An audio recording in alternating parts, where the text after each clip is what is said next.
Bonjour. Merci d'être venu visionner cette vidéo. Je suis vraiment désolé.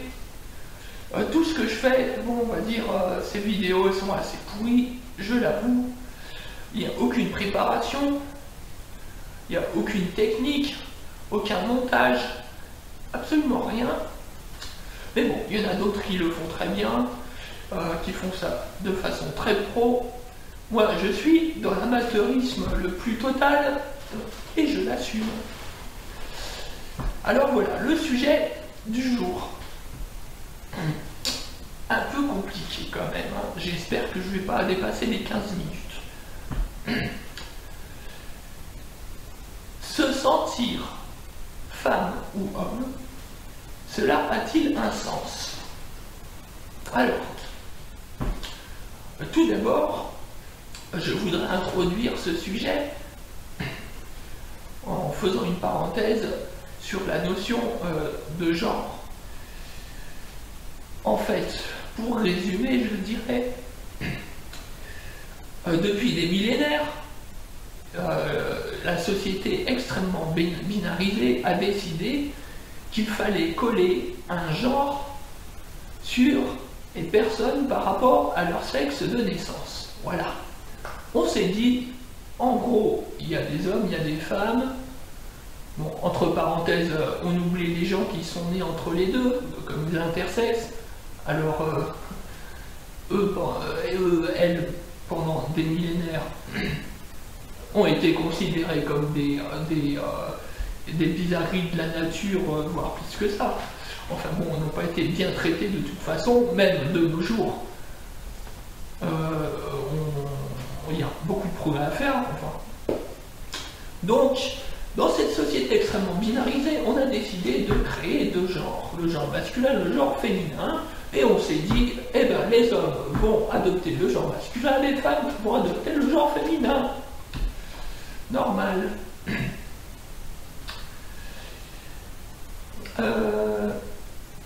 En fait, c'est une construction sociale. Les briques sont bien montées les unes sur les autres, le ciment tient bien tout ça. Il est vrai que cette construction sociale binarisée a des côtés bien pratiques, pour le contrôle sur les individus notamment. Séparer les gens en deux, comme on dit, séparer pour mieux régner, ça permet justement de rendre les gens plus obéissants, finalement. Comme les classes sociales. Alors, est-ce qu'on va dire que le genre est une classe sociale? C'est un autre débat que je ne vais pas faire aujourd'hui de toute façon. Bon, maintenant, les enfants. Les enfants, eux, comme le dit Catherine Vidal, très bien, n'ont conscience de leur appartenance de genre qu'à partir de l'âge de 2 ans et demi. Jusqu'à là, ils ne savent pas, et c'est pas plus mal. Ensuite, ces enfants, on va leur dire, tu es un garçon, tu es une fille, donc il faut que tu fasses comme ci, comme ça, que tu t'intéresses à ci ou à ça, tes jouets, ça va être comme ci, comme ça, tes goûts et tes comportements, ça va être comme ci, comme ça. T'es un garçon, tu pleures pas, t'es une fille, tu ne vas pas grimper sur les arbres, enfin ce genre de choses. Donc les pauvres enfants, évidemment, ils vont se sentir appartenir à un genre. On leur a tellement martelé la tête sur ce qu'ils sont, et ben ils vont s'adapter, ils vont accepter leur genre en général. Bon, mais pas tous ces enfants justement. Il y en a qui vont se sentir frustrés. Il y en a qui vont se dire, oh oui, mais moi pourquoi je suis un garçon, j'ai pas le droit de jouer à la poupée, quand même, zut, moi j'aimerais bien. C'est amusant, enfin bon, voilà, c'est sympathique. Eh ben non, t'es un garçon, tu ne joues pas à la poupée. Non, non. Alors, se sentir homme ou femme, d'où ça vient? Eh bien justement, ça vient de cette construction sociale qu'on a plus ou moins accepté. Si on l'accepte complètement, et ben dans ce cas-là, il n'y a pas de souci, on ne se pose pas des questions sur son appartenance de genre. On est assigné garçon à la naissance ou fille à la naissance, ça correspond au genre biologique, ça nous va, on continue, il n'y a pas de souci, mais c'est pas tout le monde non plus. Alors, j'entends souvent dire l'expression être né dans le mauvais corps. Ah. Alors,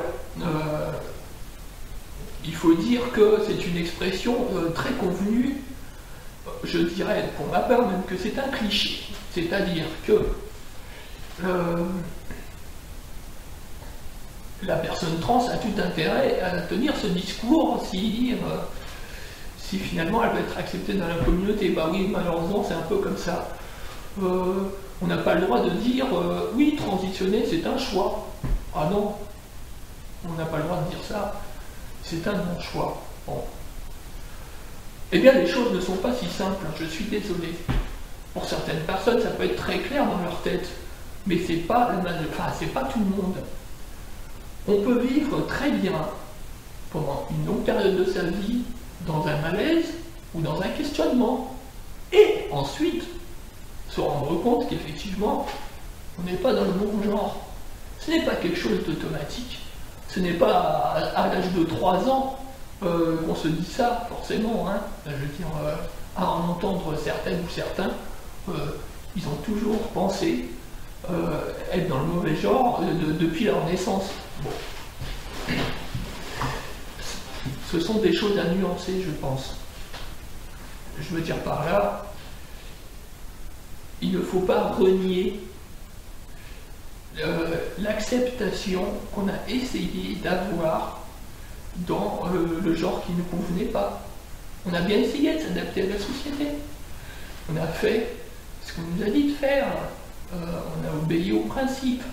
On a obéi aux stéréotypes de genre. On a essayé. Alors, si ça marche, eh ben ça marche. On se pose plus de questions. Et si ça ne marche pas, on s'interroge. Et on peut aussi avoir des réflexions qui entraînent un état d'esprit, comment dire, assez dur à porter finalement. Et donc la transition, justement, peut être une suite logique à ça. Alors, vous voyez, j'ai pris un tas de notes. Je ne vais jamais réussir à tout développer, c'est pas possible. Alors, pour revenir à l'expression se sentir homme ou femme, je suis désolé, il y a des théories qui essayent d'expliquer qu'il y aurait un gène du genre, indépendamment du gène du sexe, hein, bien sûr, pour justifier justement la transidentité finalement. Mais bon, est-ce qu'on a vraiment besoin de ça pour justifier? Non, moi je pense pas, on n'a pas besoin d'essayer d'aller dans la science pour se dire ah bah oui mais mon génome il est comme ci, comme ça. Bien sûr, il peut y avoir des personnes qui sont XY ou bon, évidemment ça existe. Hein, bon, voilà, mais là on rentre dans des questions scientifiques intéressantes, d'accord, mais on n'a pas besoin de ça pour faire notre cheminement, pour se justifier. Moi finalement, j'accepte les gens qui disent je transitionne par choix. Pourquoi on n'aurait pas le droit de transitionner par choix? Si on trouve que le genre assigné à la naissance ne nous convient pas au bout d'un certain temps, pourquoi ne pas le changer? Je veux dire, il n'y a rien de mal à ça.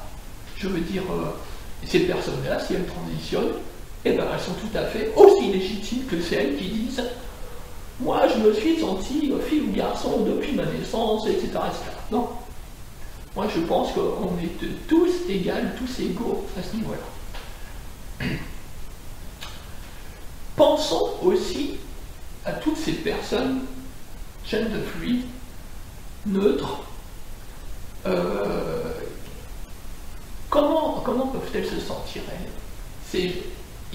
Les personnes neutres, justement, ou un genre, peuvent même transitionner afin d'obtenir un genre indéfini. Et bien oui, ça existe aussi.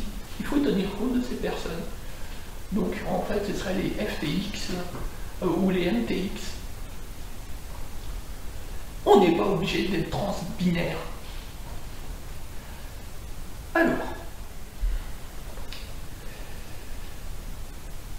je vais reprendre un autre exemple pour parler de du fait que les choses ne se font pas forcément sur un claquement de doigts, c'est-à-dire, enfin, les choses ne sont pas si simples. Je vais prendre l'exemple des personnes qui se travestissent pendant un certain nombre d'années. Bon, je vais parler des mecs qui se travestissent, hein, parce que finalement c'est quelque chose d'assez connu, d'assez courant peut-être.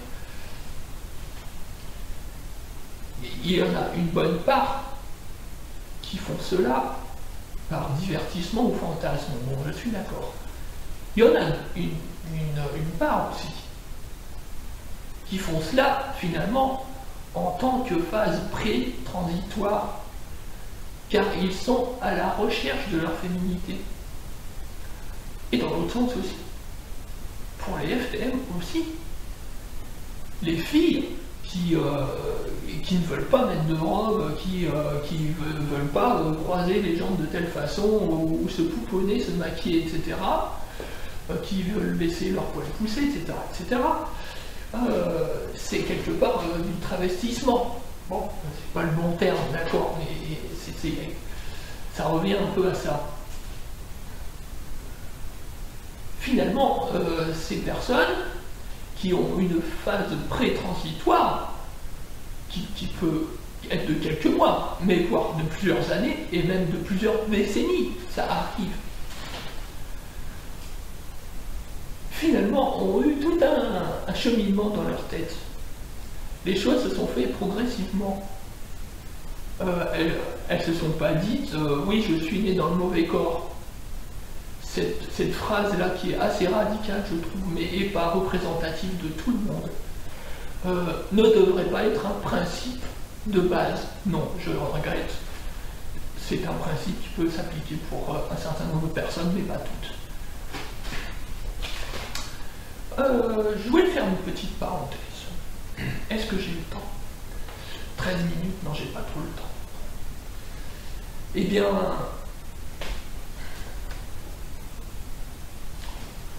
je dirais, pour conclure, qu'on ne devrait pas dire « je ne suis pas né dans le mauvais corps », mais on devrait plutôt dire « est-ce que », se pose la question, est-ce que j'aime mon corps actuel ou pas? Est-ce que je le trouve adapté? Voilà. Être né dans le mauvais corps, c'est une expression bon, qui peut paraître assez percutante, mais qui là aussi manque de nuances. Car le rapport avec le corps n'est pas simple non plus. C'est pas on aime ou on n'aime pas son corps et son sentiment vis-à-vis du corps évolue au cours de la vie aussi. Voilà, bon ben j'ai fini pour aujourd'hui. Bon, moi je fais pas de la polémique pour polémiquer en fait, hein, si vous voulez. Moi je donne simplement mon opinion qui est sans doute différente de beaucoup de personnes.